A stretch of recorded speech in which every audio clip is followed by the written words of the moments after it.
and I'll maybe go backwards. So the moderate to advanced Alzheimer's is when you cannot function independently.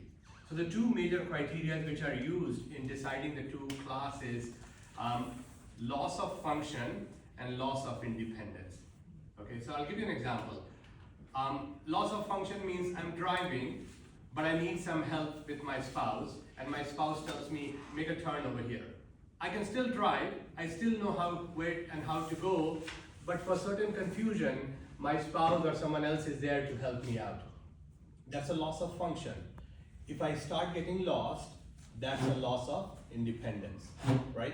I can make myself a cup of coffee, I can toast a bread, and I can scramble an egg, but I cannot prepare a whole meal.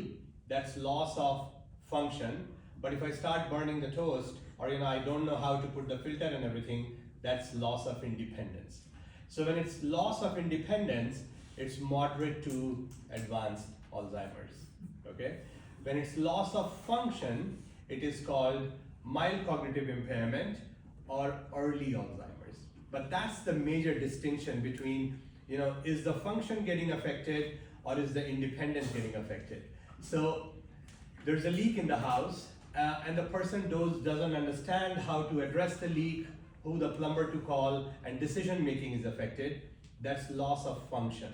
If there is a fire or they fall and they pick up the phone and they cannot call 911, that's loss of independence. So that's really how the stages are defined. So there is moderate to advanced AD with loss of independence. Then there is mild to moderate with loss of function. And now we have a new bucket, which is going to be the predominant part of my talk. And that's called preclinical Alzheimer's. In fact, we are trying to get this term approved by Medicare. What preclinical means is evidence of Alzheimer's exists in form of biomarker testing, but you don't have any symptoms. And I will come back and talk a little bit more about that.